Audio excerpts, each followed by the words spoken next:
마태복음 13장 말씀입니다. 13장 24절에서 30절 말씀입니다.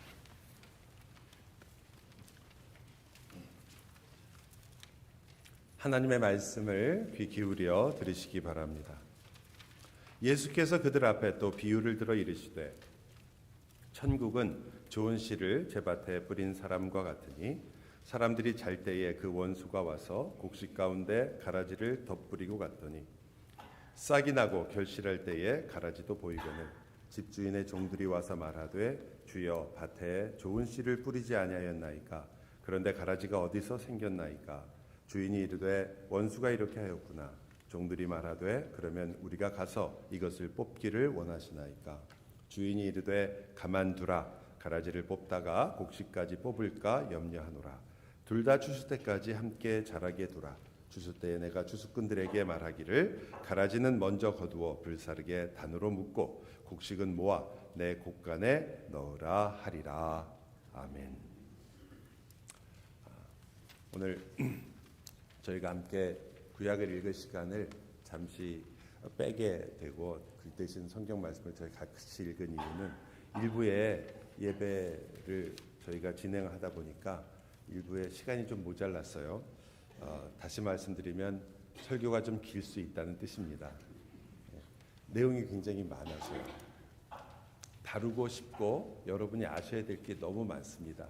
이 알곡과 가라지 비유는 오해를 굉장히 많이 받고 있는 비유고 또 그리고 이 안에 들어있는 많은 원리들이 신앙생활에 굉장히 중요한 것들이 많기 때문에 정말 다 다루고 싶지만 그 중에 몇 가지를 다음에 또 우리가 이 말씀을 다루게 될지 모르겠지만 저희가 이것을 좀 다루고자 합니다.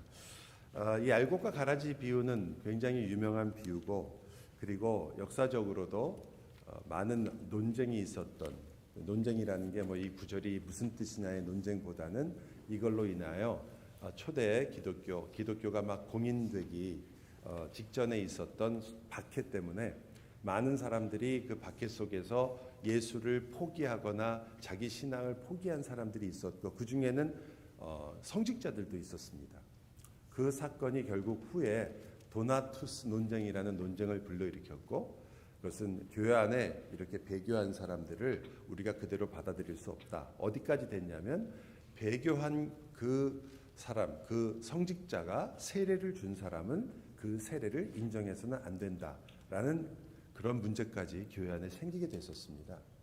우리가 그 당시로 돌아가 본다면 충분히 있을 수 있을 그런 이야기였죠. 그때 여러분이 잘 아는 어거스틴이 아주 유명하고 그리고 정당한 성경적인 해석을 했었죠. 그게 뭐였냐면 모든 세례와 성례는 그 세례를 베푸는 자의 그 능력이나 그의 인품이나 그의 선한 어떠한 행동이 아니라 성부와 성자와 성령의 이름에 근거한 것이다 라는 굉장히 중요한 해석을 하게 됩니다. 그러나 이 도나투스파의 사람들이 많은 분들이 주로 순교한 사람들이었죠. 그래서 순교하지 않고 자기 목숨을 아꼈던 사람들에게 이 도나투스파에서는 그들을 우리와 같은 성도로 여길 수 없다라고 이렇게 얘기했을 때 바로 어거스틴이 들었던 성경 구절 중에 하나가 이 알곡과 가라지입니다. 알곡과 가라지가 교회에 있지만 그러나 여기 있는 것처럼 가라지를 그냥 두어라. 마지막 날 심판이 있을 것이다 라고 하지 않았느냐. 애석하게도 어거스틴의 성경 해석은 그렇게 정당하지는 못했습니다. 훌륭한 어거스틴이었지만 왜냐하면 이 구절은 예수님께서 분명하게 이 밭을 세상이다라고 해석을 하시기 때문입니다. 이 밭은 교회가 아니라 세상이다. 어거스틴이 성경을 몰랐단 말인가? 그렇지 않습니다. 어거스틴은 41절에 나오는 이 밭에 대한 해석을 그 나라라고 해석했기 때문에 그 나라가 하나님의 나라고 하나님의 나라는 교회와 같다. 이렇게 해석했던 것입니다. 그러나 다행인 것은 그가 비록 잘못된 해석으로 알곡과 가라지가 교회에 있을 수 있다라고 한 것은 물론 그 구절이 말하는 것은 아니었지만 그럼에도 불구하고 성경 전체의 가르침 속에는 교회 안에 배교자가 있으며 또 교회 안에는 알곡과 가라지가 있다라는 것은 성경 전체의 가르침과는 크게 틀리지 않습니다. 교회를 다닌다고 해서 모두 다 구원받은 사람은 아니다. 이건 다 아시죠? 그것이 아니다? 우리는 다 여기서 다 구원받은 사람이다.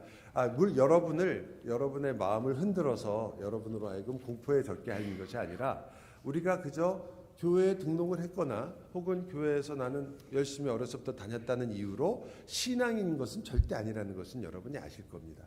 그렇기 때문에 알곡과 가라지의 비유는 어느 정도 의미가 생깁니다.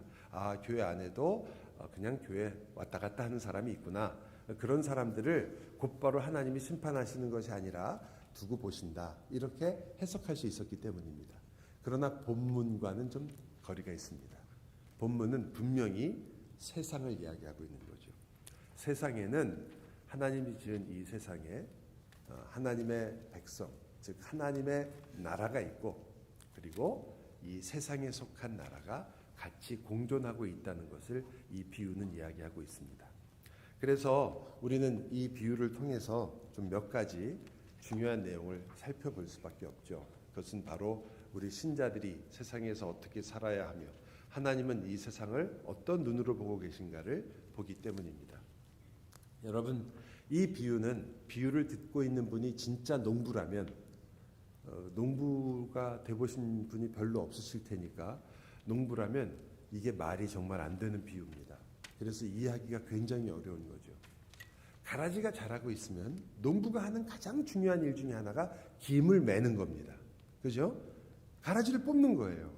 우리나라의 논에서도 피라는 것이 자라서 처음에는 마치 벼와 똑같기 때문에 모르다가 나중에 그것이 자란 다음에는 아무런 알곡이 나오지 않기 때문에 정말 쓸모가 없는 것이었고 그걸 그대로 두다가는 오히려 벼가 제대로 자라지 못하고 많은 병충해에 죽거나 알곡을 제대로 거두지를 못합니다. 그래서 농부에게 중요한 일 중에 하나가 이 가라지를 관리하고 뽑는 거거든요.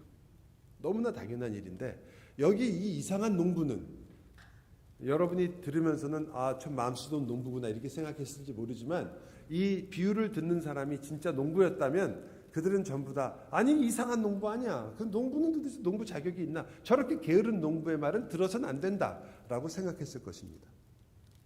당연한 일이죠. 이렇게 농사를 짓다가는 망하거든요. 이 구절, 이 비유는 그래서 여러분이 약간 배경을 생각하셔야 됩니다. 첫 번째 배경은 좀 더 넓은 배경인데 이미 씨 뿌리는 비유에서 우리가 살펴봤었습니다. 어떤 내용이냐면 예수 그리스도께서 이 땅에 오셔서 천국 복음을 전파하시고 그리고 병자도 고치시고 많은 기적과 이사를 행하셨습니다. 그런데도 불구하고 어떤 일이 벌어졌느냐? 사람들이 예수님을 거절하더라. 이 세대를 무엇으로 비유할까? 비유하건대 아이들이 장터에 앉아 제 동물을 불러 이르되 우리가 너희를 향하여 피리를 불어도 너희가 춤추지 않고 우리가 슬피 울어도 너희가 가슴을 치지 아니하였다 함과 같도다. 요한이 와서 먹지도 않고 마시지도 않았더니 너희가 귀신 들렸다 그러고 내가 와서 인자가 와서 먹고 마시매 말하기를 보라 저는 먹기를 탐하는 자고 포도주를 되게 좋아한다. 이렇게 얘기했더라. 포도주를 좋아한다는 말을 하는데 왜 웃으세요? 본인이 찔리시나? 예. 그런데 세리와 죄인의 친구라고 예수님을 공격했던 거죠. 다시 말하면 난 너 싫다라는 겁니다. 이게 그런 거죠. 예수님이 선한 일을 해도 싫고 예수님이 이상한 행동을 해도 싫다. 예수를 거부하는 것이 바로 이 성경 나왔던 이야기의 주요 내용입니다. 여러분과 저하고는 동떨어진 얘기하죠. 왜냐하면 우리는 예수님을 사랑하고 그래서 여기까지 와서 나를 위해 죽으신 주님을 찬양하고 있는데 속죄하신 구세주를 찬양하고 있는데 이게 무슨 말이냐. 여러분은 참 복이 얼마나 많은 분인지 잘 모르시는 겁니다. 성경은 예수님을 전하면 그 예수님을 받아들이는 것이 아니라 오히려 거부한다고 얘기합니다. 우리 인간의 본성이거든요. 예수를 거부합니다. 오히려. 그런데 지금 여기 보니까 그것이 첫 번째 배경입니다. 이 비유를 이해하는 데 있어서 두 번째 배경은 이 비유가 조금 좁은 의미에서 다른 비유와 함께 섞여 있는 세 가지 비유 중에 하나입니다. 하나는 여러분이 잘 아시는 겨자씨 비유, 또 하나는 누룩 비유, 그리고 이 비유가 같이 있습니다. 가라지 비유가. 이 누룩비와 겨자씨 비유를 보면 겨자씨는 눈에 보이지도 않는 조그만 씨고요. 누룩도 눈에 보이지 않는 것들이죠. 그런데 그 누룩이 빵, 떡에 가득하게 퍼집니다. 겨자씨는 조그맸는데 나중에 거기에 나무가 커져서 새들이 깃들게 됩니다. 여러분이 잘 아시는 비유죠. 그 비유의 가장 중요한 핵심이 있다면 그것은 처음에 보잘것없고 잘 보이지도 않던 아무것도 아닌 그 하나님의 나라가 나중에 큰 하나님의 나라의 열매를 맺게 된다는 이야기를 가지고 있습니다. 그것이 바로 오늘 비유와도 관련이 되는 거라는 거예요. 오늘 비유는 그냥 단순하게 알곡은 알곡대로, 가라지는 가라지대로 이런 이야기가 아니라 하나님 나라가 어떤 나라냐라는 것을 설명하려는 것이라는 것을 여러분이 다시 한번 생각해야 합니다. 여러분, 씨를 뿌린 밭, 그 밭이 세상이라고 이미 말씀드렸습니다. 그렇기 때문에 이 세상 속에서 하나님의 나라, 즉 하나님의 아들들이라고 성경에 표현된 그 하나님의 나라는 이 세상 속에서 어떤 관계를 맺고 있는가, 세상에 살고 있는 하나님의 백성들은 어떻게 부름을 받았는가, 그리고 이것을 우리가 어떻게 이해하는가. 제가 조금 더 여러분이 기억하기 쉽게 딱 3가지만 말씀드릴 거예요. 하지만 이 비유는 이 외에도 너무나 많은 것을 담고 있는 비유입니다. 3가지를 말씀드릴 텐데 그 중에 첫 번째는 중요한 진리죠. 이 밭을 주인이 뭐라고 얘기하냐면 나의 밭이라고 얘기한다는 겁니다. 자, 밭이 뭐라고 그랬죠? 세상입니다. 이 온 우주, 코스모스라는 단어예요. 이 헬라어로 이 온 우주, 이 세상이 누구의 것이라고 말하는 겁니까? 하나님의 것이다. 하나님의 밭이라고 얘기하는 거예요. 교회만, 그리고 하나님의 나라를 우리가 좁은 의미로 우리 안에만 거하는 그것을 얘기하는 것이 아니라 지금 성경은 하나님의 나라에는 이 온 우주까지도 누구의 것이다? 하나님의 것이다. 이것이 왜 중요하냐면 그곳에 이 악한 자가 와서 씨를 뿌린다는 것이 결국 우리로 친다면 수많은 어려움과 힘든 사건들이 일어난다는 건데요. 조금 더 우리가 성경 전체와 연관을 지어본다면 이런 겁니다. 하나님께서 이 세상을 다 지으신 다음에 뭐라고 한지 혹시 기억나세요? 다 지으신 다음에 보시고는 뭐라고 그러셨어요? 보기에 좋았더라. 선한 세상을 창조하셨습니다. 그러나 지금 우리가 세상을 볼 때 이 세상이 선합니까? 아니면 악합니까? 예, 선과 악이 같이 있죠, 사실은. 선한 모습도 가끔 보입니다. 그러나 악한 것도 너무나 많습니다. 왜 그렇게 됐는지를 우리는 성경에서 아주 분명하게 봅니다. 누구 때문에?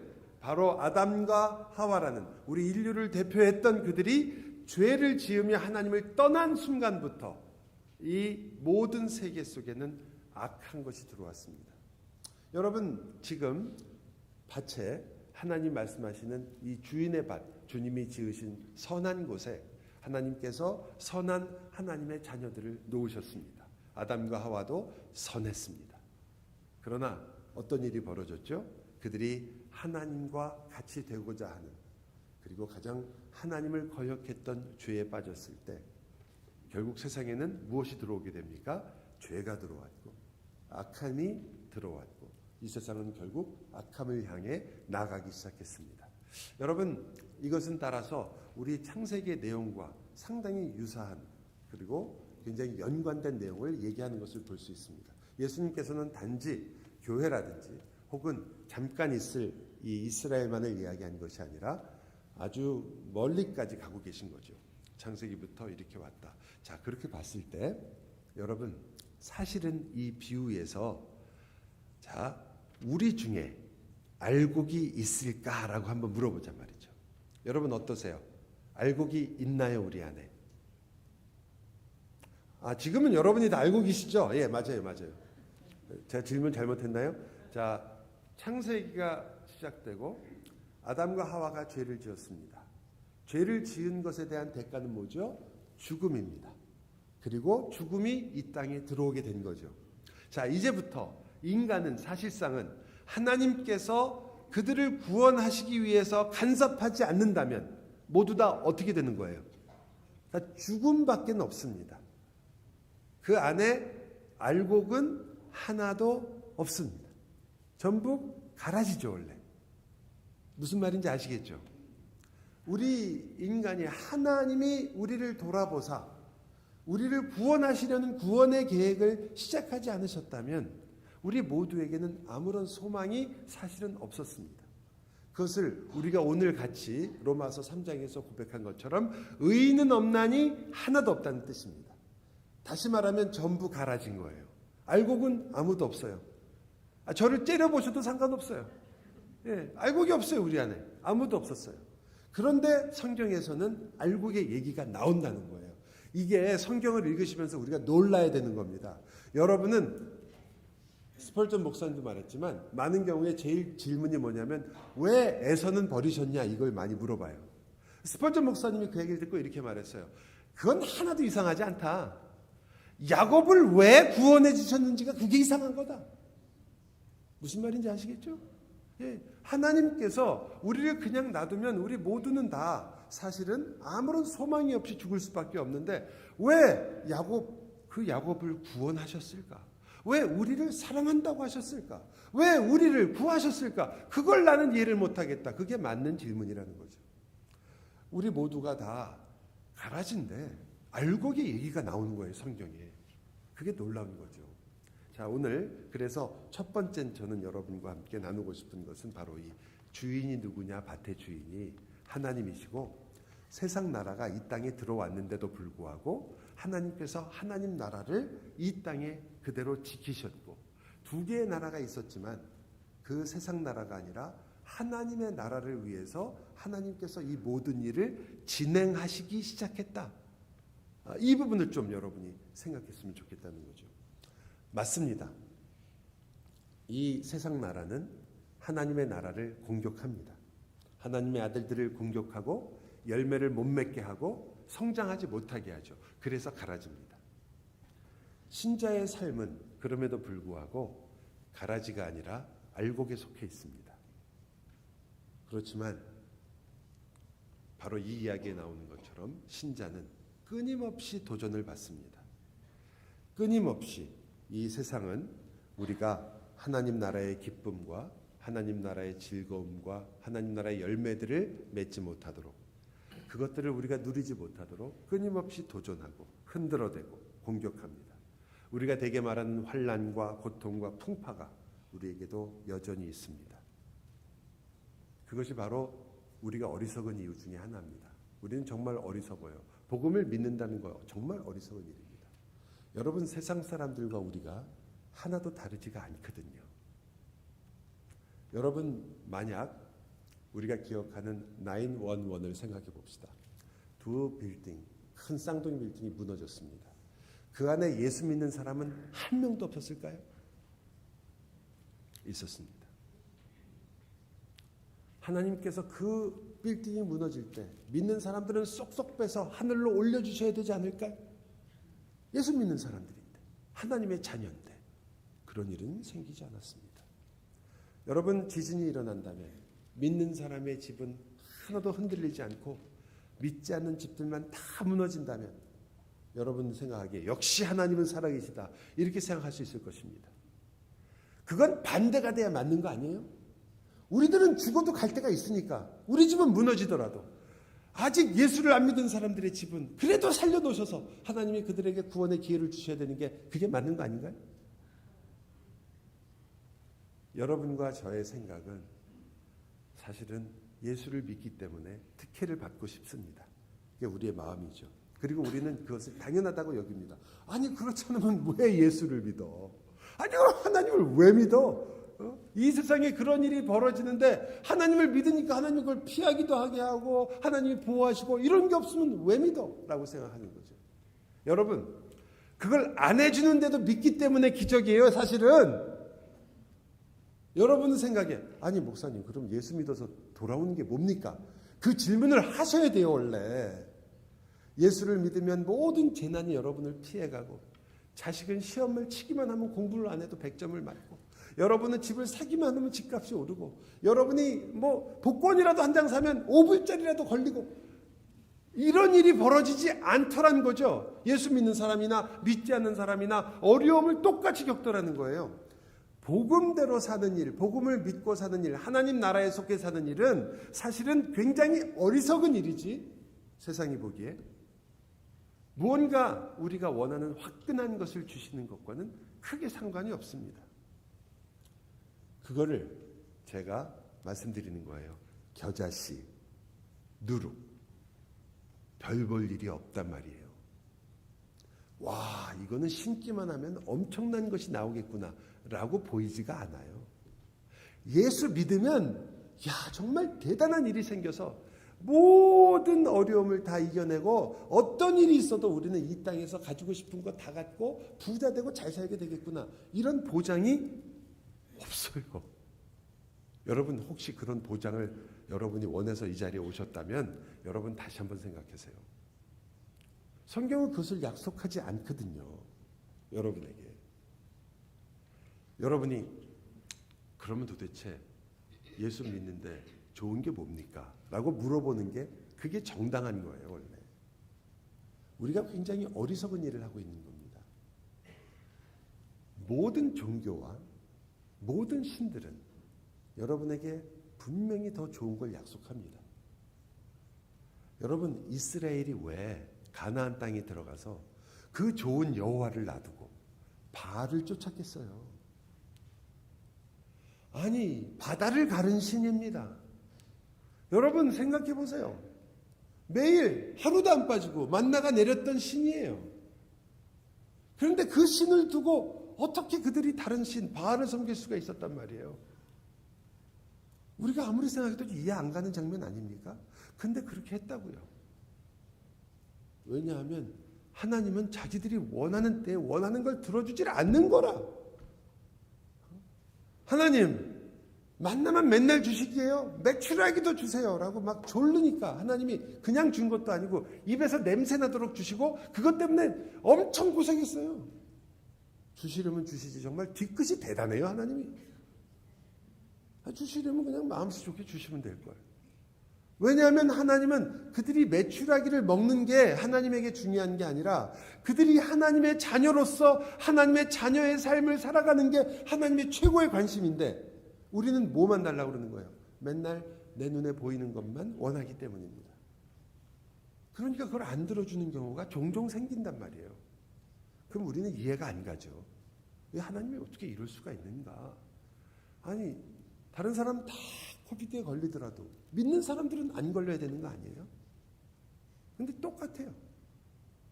똑같이 걸렸고 똑같이 고생했어요. 여러분이 은혜가 없구나, 혹은 여러분은 이런 생각도 자주 하세요. 내가 요사이 열심히 기도를 안 했더니, 성경을 안 읽었더니, 예배 조금 빠졌더니 하나님이 그런 건 잊어버리지도 않고 이렇게 다 갚으시는구나, 이렇게 생각을 하신다는 거죠. 여러분, 아닙니다. 가라지가 훨씬 화려하고요, 세상이 여러모로 훨씬 더 나을 때가 있습니다. 그런데도 불구하고 여러분에게 하나님이 약속하시는 것은 이런 겁니다. 이 세상이 너의 편이 아닌 것 같고 너를 흔들어대며 세상이 말하는 환난과 어려움이 너의 삶 속에서 계속 일어나고 있더라도 네가 뿌리를 내리고 네가 자라고 있는 곳은 내 땅이다 이거예요. 내 땅이다. 하나님의 세계예요. 주님의 것이에요. 주님의 밭이에요. 여러분, 하나님의 것이고 하나님이 다스리기 때문에 이 세상이 아무리 난리부르스를 치고 원수가 여러분을 아무리 까불러도, 이 세상이 여러분이 하나님을 믿지 못하도록 예수 못 믿게 하려고 별 일을 다 해도, 심지어는 사탄이 여러분의 마음을 유혹하며 흔들고 여러분을 어떻게 해서든지 빼뜨리려고 온 힘을 다하며 내가 감당하지 못할 것 같은 어려움이 내 인생 속에 생기는 그 순간에도 이 세상과 내 인생을 다스리는 분이 누구다? 이 밭은, 이 세상은 하나님께 속했습니다. 하나님이 우리의 왕이시고 그것은 변하지 않습니다. 여러분, 여러분의 인생이 흔들린다고 느끼고 왜 나에게는 좀 화끈한 일이 생기지 않을까? 왜 나는 왜 세상 사람들처럼 똑같은 어려움을 겪고 있으며 하나님은 왜 이럴 때 기도를 안 들어주시고 좀 대단한 일로 자 하나님 정말 살아계시는구나. 야 이런 일을 나에게 주시니까 역시 하나님은 하나님이시다. 이런 일은 별로 일어나지 않고 일반적으로는 기도를 오래 해도 잘 안 들어주잖아요. 얼마나 그랬으면 예수님이 말씀을 하셨어요.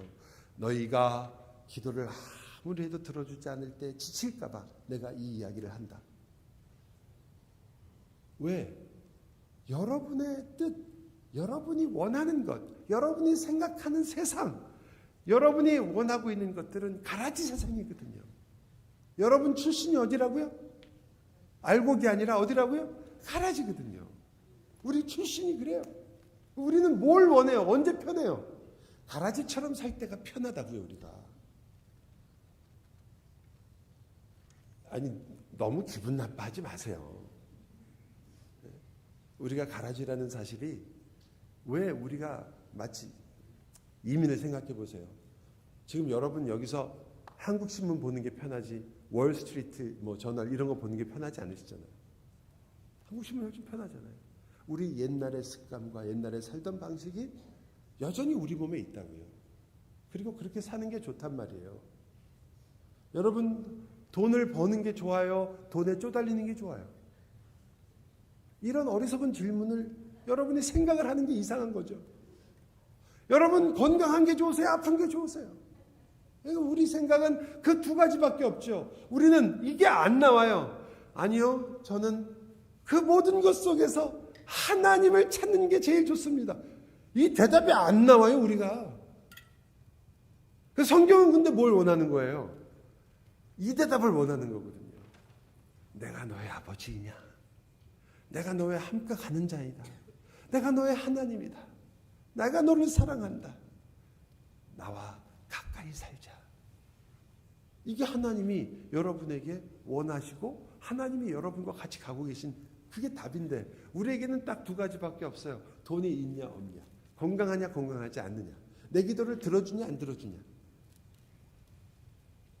여러분 그것이 대답입니다. 하나님의 세상입니다. 누구의 것도 아닙니다. 하나님의 나라에 우리가 거하고 있으며 그 나라 속에서 우리가 살아가고 있습니다. 그러므로 겁내지 마십시오. 두려워하지 마세요. 목사님 30년을 기도했는데 아직도 안 들어주세요. 겁내지 마십시오. 지치지 마십시오. 실망하지 마십시오. 그까짓 거 영혼에 비하면 눈곱도 아닙니다. 하나님의 영원한 시간을 생각해 보세요. 30년 이거는 지나가는 시간도 아닙니다. 아무것도 아니에요. 여러분이 힘들고 어렵다고 하는 그 모든 것들이 하나님의 안에서는 하나님의 나라 속에서 우리는 모든 것들 속에서 오히려 감사할 수 있으며 주님이 나의 기도를 들으신다는 것으로 기뻐할 수 있고 주님이 나의 목소리에 관심을 갖고 계시며 내 목소리에 귀를 기울이고 계신다는 그 사실 자체가 우리의 큰 기쁨입니다. 저도 옛날에 어릴 때 기억하는데요. 그때 조병옥 씨라는 유명한 분이 계셨었어요. 책받침도 갖고 있어요. 제가 옛날에 조병옥 씨가 선거운동하실 때 뿌려줬던 책받침. 여러분 중에 모르시는 분이 거의 다실 겁니다. 어르신들을 빼놓고. 근데 그분이 마포에 왔었어요. 제가 마포구 염리동에 살았습니다. 근데 그분이 왔어요. 그래갖고 마을 사람들이 우리 마을이라고 그때 동네죠. 그 동네에 마을회관을 짓는 게 소원이었던 거예요. 그때 옛날에. 그래갖고 그 사람이 오니까 정치인이고 꽤 높은 자리까지 가셨잖아요. 그분이. 어쨌든 그분한테 가서 그 얘기를 하는 거가 이제 모든 사람들의 소원이었어요. 근데 저도 어머님하고 저 식구들하고 딸려가지고 그 사람들의 휩쓸려고 간 적이 있거든요. 저도 그분 얼굴을 이제 멀리서지만 봤어요. 제가 거기 가서 무슨 말을 했겠습니까? 어린 사람이 애인데 그냥 간 건데. 근데 거기 있는 어른들의 표정을 아직도 잊지 못합니다. 예수님을 본 표정이에요. 예수님을 본 표정. 드디어 우리 집도 우리 동네도 좋아지겠구나. 그 얼굴로 한 말이라고는 그거밖에 없어요. 소리 지르는 거. 마을회관 지어주세요. 이거. 끝이에요 그게.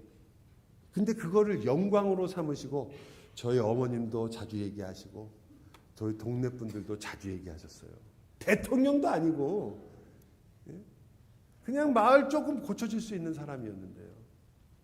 여러분, 여러분이 하나님께 멀리서건 가까이서건 하나님 나 좀 보세요. 여러분 이거 평생 놀라운 일이 아니에요? 우리가 그걸 하고 있다고요. 매 순간마다 여러분이 그 일을 하고 있다고요. 하나님이라고 부르시면 하나님이 들으신다고요. 부르시면 여러분에게 응답하신다고요. 부르시면 하나님이 여러분에게 모든 것을 아들까지도 아끼지 아니하시고 주신다고요. 여러분이 갖고 싶은 걸 안 주시는 게 속상하죠, 지금? 아닙니다. 여러분, 이 세상 나라가 여러분을 휩쓰는 것 같지만 아무것도 아니에요. 제가 읽어드릴 테니까 보세요. 이 구절을 기억하시는 분이 계실 거예요. 일곱째 천사가 나팔을 불매 하늘에 큰 음성들이 나서 이르되 세상 나라가 우리 주와 그의 그리스도의 나라가 되어 그가 세세토록 왕노릇 하시리로다. 이게 다 우리 거 아닌 것 같죠? 다 사탄 것 같죠? 이게 다 자기들 마음대로 하는 것 같죠? 이 세상이 죄가 관영해서 이 세상이 다 망해버리는 것 같죠? 아니요! 하나님이 이 나라의 주인이시고, 그러므로 우리가 어떤 상황이 있든지 어떤 풍파에 있든지 어떤 이해할 수 없는 상황이 일어나더라도 우리는 그 안에서 고백할 수 있는 겁니다. 하나님이 이 세계의 주인이시다. 두 번째는요, 종들의 말 속에 있습니다. 종들이 이렇게 말해요. 이 세상 나라 이거 뽑아버릴까요? 뽑아버리면 다 간단한 거 아닙니까? 정당한 말이죠. 그리고 당연한 말입니다. 당연히 주인도 그렇게 해야죠. 가라지 뽑아버려라. 그래야지 이 알곡이 잘 자라서 열매를 맺을 거 아니에요. 그런데 주인이 이상한 말을 하는 거죠. 그대로 두어라. 여러분, 그대로 둔다는 말은 굉장히 소극적인 말처럼 들릴 수 있죠. 여러분과 저는 정당하게 일을 행하고 싶습니다. 정당하게 원수도 갚고 싶고요. 그리고 정당하게 내가 얼마나 실력이 있는지를 세상에 보여주고 싶습니다. 내가 세상에 말하는 것처럼 내가 그렇게 연약한 사람이 아니다. 내가 뺨 맞으면 이쪽 돌려대니까 내가 아무것도 모르는 사람이 아니다. 내가 정말 나도 한성질한다. 이걸 보여주고 싶은 거죠, 우리가. 이 세상에는 두 나라가 있잖아요, 지금. 하나님 나라와 세상 나라가 마치 하나님의 것임에도 불구하고 자기 것인 줄 아는 세상 나라가 있거든요. 그래서 그대로 둔다라는 말은 그저 우리가 참고 견디고 가만히 있는 것처럼 그렇게 느껴집니다. 가라지를 그대로 두어라. 그러나 여러분, 그 앞에 주어가 없다는 거, 그리고 그 문장 속에서 여러분이 이것도 생각해 보세요. 그대로 두어라라는 말을 우리는 야야야 나도 나중에 내가 다 알아서 할게 이렇게 생각하시잖아요. 근데 그대로 두어라는 말은 어떤 말이냐면 이 종들이요 요걸 모으겠다고 그러는 거예요. 그러니까 내가 이 가라지들을 모으겠습니다. 그랬더니 주인이 아니 모으지 말아라 이런 뜻이에요. 이걸 알곡에다가 해봅시다. 알곡에게도 마찬가지인데 그럼 알곡도 그냥 거둘까요? 알곡도 어떻게 해요? 그대로 두어라. 사실 이 진리에서 중요한 부분이 어떤 부분이냐면요. 우리가 되게 거라지를 어떻게 됐을까 생각하는데 주인이 분명하게 얘기해요. 거라지 때문이 아니라 거라지랜다. 가라지 때문이 아니라 알곡 때문에 그대로 두라고 하는 거예요. 알곡 때문에. 하나님의 마음이 어디 있는 거죠? 예, 하나님의 나라를 하나님이 세우시는 데 있는 거예요. 이 말씀은 주인의 마음을 가장 잘 드러낸 것입니다. 그는 가라지를 골라내는 데 관심이 있는 게 아니라 주인의 관심은 알곡을 지키고 알곡을 사랑하는 데 있습니다. 여러분, 가라지는 물론 흑암의 나라를 상징하고 있지만 그래서 많은 성경학자들이 이 가라지를 독보리의 일종이라고 봅니다. 그래서 옛날에 저도 이렇게 설교 많이 들었어요. 자, 하나님이 이제 여기다 알곡, 밀을 심었고 여기 이 가라지를 심었습니다. 둘은 서로 처음에는 잘 구분이 안 갑니다. 그래서 혹시 이 구분이 안 가는 거 뽑았다가 이 가라지 뽑다가 이 밀도 뽑을까 봐 예수님께서 뽑지 말라고 하신 것입니다. 이거는 사실이 아닙니다. 왜냐하면 성경이 이렇게 말해요. 26절인데 싹이 나고 결실할 때에 가라지가 보이거늘이에요. 처음부터 분간 안 가는 거 맞아요. 밀하고 가라지하고 처음 나오는데 싹을 구분할 수 있는 사람은 별로 없을 거예요. 그걸 말하는 거 아닙니다. 지금 서로 처음은 비슷한데 나중은 다르다. 이단도 그렇다. 처음은 막 예수 잘 믿는 것 같다가 나중에 이상하다. 이걸 얘기하는 거 아닙니다. 이게 지금 둘 다 자라가지고 어디까지 온 거예요? 열매를 패기 시작한 거예요. 지금 그걸 보고 나서 종들이 저건 가짜네요, 가짜네요 라고 지금 얘기하고 있는 거예요. 저건 가짜입니다. 저들은 가라지입니다라고 얘기하는 거지, 처음부터 분간을 못한다 얘기가 아니에요. 분별에 대한 얘기가 아니에요. 눈으로 보면 알아요. 분별은 아주 쉽습니다. 가라지와 이 알곡은 분별이 쉬워요. 그러니까 분별이 쉬우니까 골라내는 것도 가능해요. 그런데 이 농부는, 주인은 골라내지 말라고 해요. 그대로 두어라. 거기에는 우리가 생각하는 것처럼 단순한 이유가 있는 것이 아니라 이 알곡을 위해서 가라지를 둔다는 의미가 있는 거죠. 이 세상이 왜 우리에게 이토록 공격적이고 어떤 때는 우리가 생각하는 환난과 핍박과 어려움이 왜 우리 인생에 있으며 세상 사람들과 똑같은 어려움을 우리도 당하고 있는가? 이 모든 것들이 세상 사람들에게는 이 세상에서 살아가는 순간순간이 죽음과 연결되어 있습니다. 그들이 겪는 환난과 고통을 통해서 어떤 것을 경험하게 됩니까? 죽음을 경험합니다. 지옥이 어떤 것인가를 맛보게 됩니다. 인생이 어떤 것인가를 쓰디쓴 인생만을 보게 됩니다. 그러나 신자는 다릅니다. 신자는 그 모든 환난과 고통은 똑같을지 몰라도 우리는 무엇을 경험합니까? 생명을 경험합니다. 그 안에서도 내 영혼이 죽지 않으며 하나님의 영원한 나라를 기대하고 있으며 우리는 이 땅에서 이렇게 벌어지는 존재가 아니라 생명을 가지고 예수 그리스도를 닮아가는 존재이며 하나님께서 원하시는 하나님의 백성으로 커가서 그 열매를 맺는 존재입니다. 그게 여러분입니다. 똑같은 세상의 모든 일들이 똑같은 해를 받고 똑같은 비를 받아도 그 씨가 살아있지 못하고 죽었다면 땅속에서 그 씨는 썩어서 사라질 것입니다. 그러나 생명이 있다면 똑같은 고난, 똑같은 어려움 속에서도 싹을 틔웁니다. 싹만 틔우나요? 줄기가 자랍니다. 잎을 내고 꽃이 피고 열매를 냅니다. 우리가 생각하는 우리의 하나님은, 여러분과 제가 만든 하나님은 뭘 원하시는 거냐면 이 씨를 특별한 곳에 심어서 이 씨가 다른 것과는 완전히 다르고, 그래서 온실 속에서 바람도 한번 마음대로 안 나고 비도 한번 안 맞고 햇빛도 마음대로 안 쐬고 이렇게 돼가지고, 그래서 이곳에서 잘 자라고 싶은 그런 마음입니다. 아시는 것처럼 온실 속의 화초는 내놓으면 죽는 길밖에 없습니다. 그걸 지금 성경이 말하는 게 아니죠. 성경은 여러분에게 닥치는 모든 환난, 여러분에게 닥치는 모든 어려움이 뭐 한다고요? 생명을 만들어낸다고요.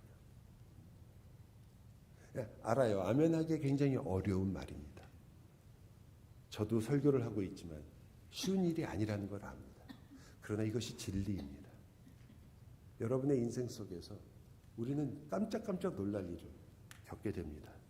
그러나 우리는 아주 중요한 사실을 알게 되죠. 내가 가라지가 아니구나. 왜냐하면 그것이 여러분의 모두의 간증인 거예요. 여러분이 나중에 간증할 때 뭐라고 그래요? 다 그때는 그렇게 힘들고 어려웠는데 알고 봤더니 하나님이 그렇게 하셔서 나로 하여금 내 욕심을 버리게 하시고 또 하나님께서 이렇게 길을 내셔갖고 나를 하나님의 말씀으로 성장하게 하셨다. 옛날에는 내가 나밖에 몰랐는데 이 일을 겪고 나서야 내가 나밖에 모르는 존재구나, 이걸 알았습니다. 이게 여러분 간증들 아니에요? 이것도 해본 적이 없어요? 이게 우리 간증이란 말이에요. 왜 그렇습니까? 우리를 죽여서 마땅하고 우리를 좌절하게 하고 우리를 실망하게 시키며 우리로 하여금 결국 인생은 그런 거야, 이렇게 살다가 죽는 수밖에 뭐가 있겠어 라고 말할 수밖에 없는 우리들에게 그러한 가치관과 세계관이 아니라, 아니 너의 세계는 하나님의 세계이고 그리스도의 나라이며 너는 그 나라의 백성으로 지금 자라고 있는 것이다.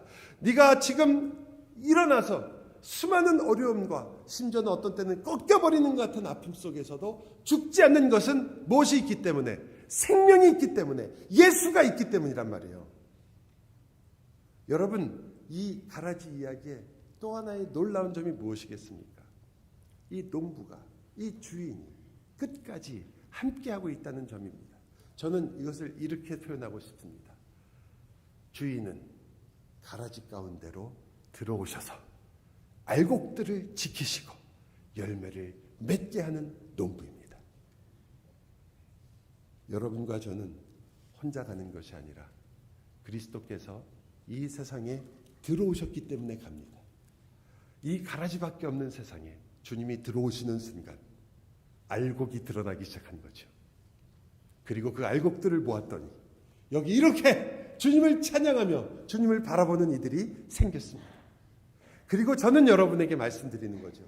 여러분이 만일 예수 그리스도의 십자가만을 의지하고 있다면, 내가 얼만큼 잘 믿고 있나, 내가 얼만큼 예배 잘하고 있나, 내가 얼만큼 하나님께 순종하고 있나, 내가 얼만큼 많이 봉사하고 있나, 내가 얼만큼 선교했나, 내가 얼만큼 전도했나, 내가 얼만큼 교회 와서 열심히 예배 시간에 졸지 않고 열심히 예배드렸나, 이런 것이 여러분의 마음이 아니라, 주님, 저는 정말 많이 졸았고요. 저는 정말 봉사 제대로 못했고요. 정말 봉사한다고 다른 사람 마음 많이 상하게 했고요. 저는 제 욕심밖에 모르고요. 저밖에 모르는데, 그런데 주님은 놓을 수가 없어요.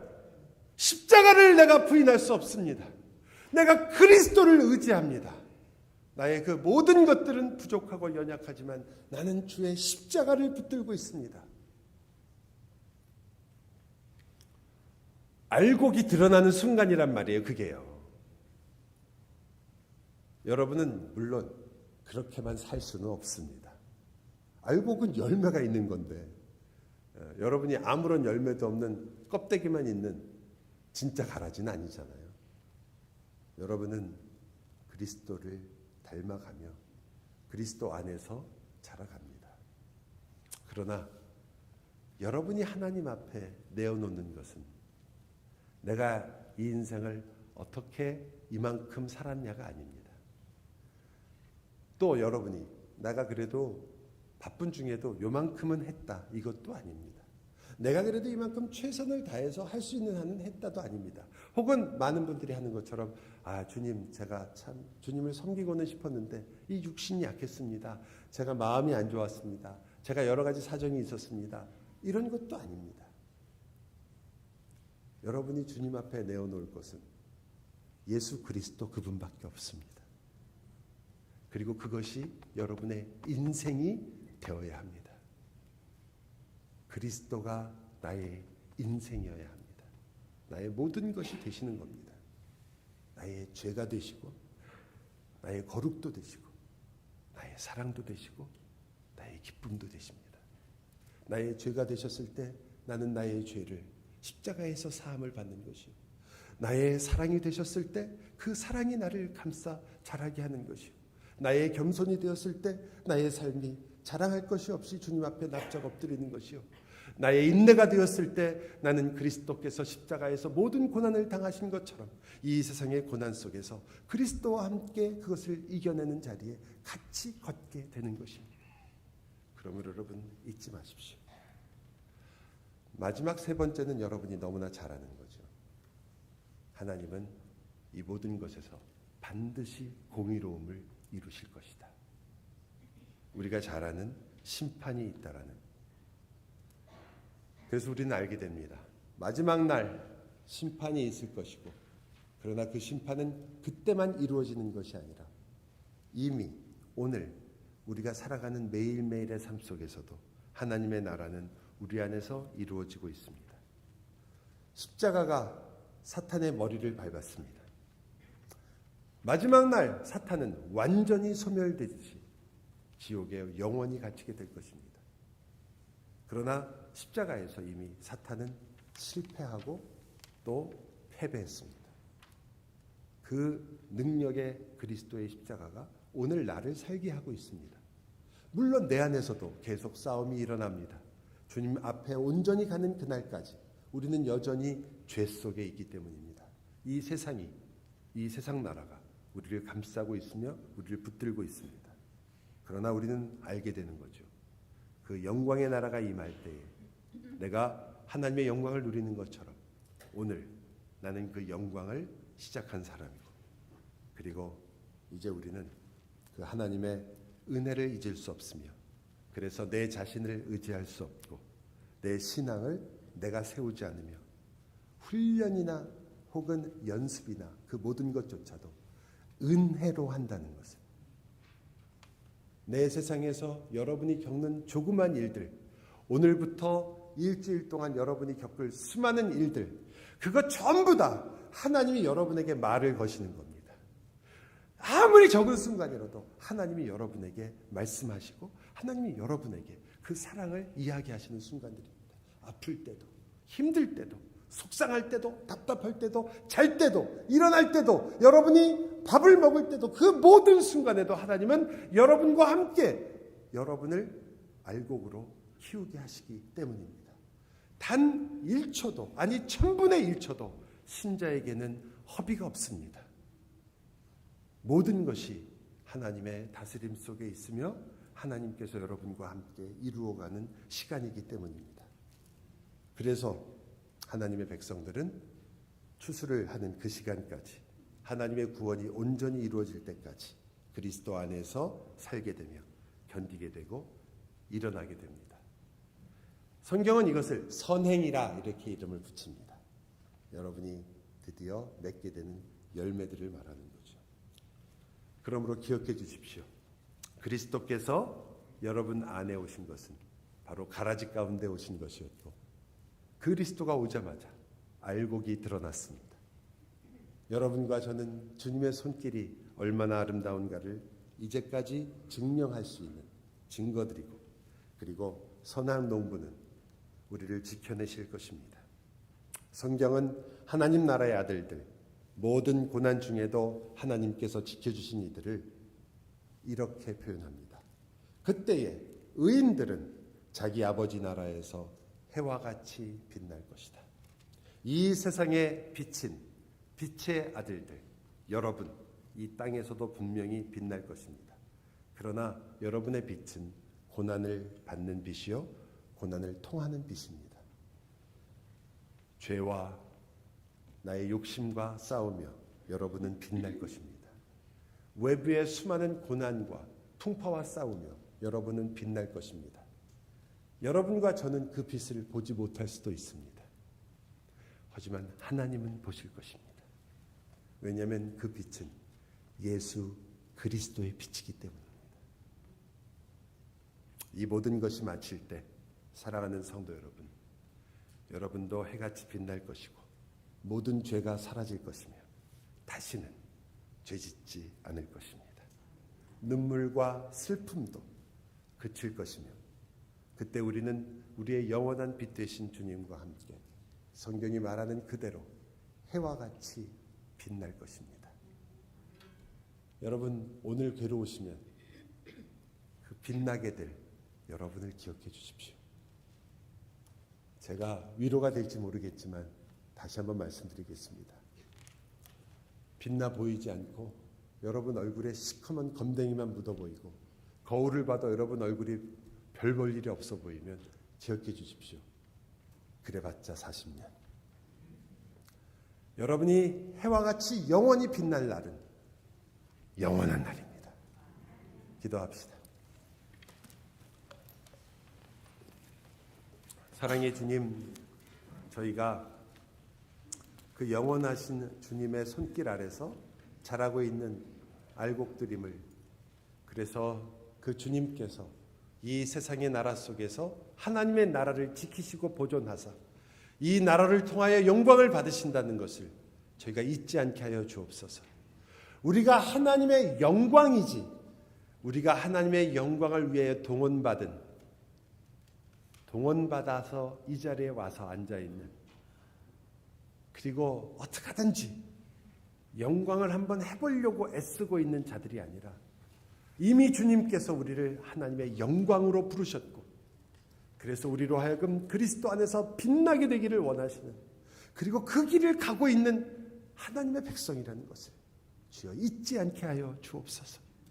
주님, 저희로 주님께서 십자가를 지고 용서해 주신 그 죄 속에 묻혀서 그 죄를 또 내 힘으로 해결해 보려고 애쓰는 자리에서 우리가 우리의 시간을 허비하지 말고 십자가의 주님을 의지하여 그 주님께서 우리에게 약속하신 약속의 영광을 주님 저희가 빛나도록 누리게 하여 주옵소서. 예수 그리스도의 이름으로 기도하옵나이다.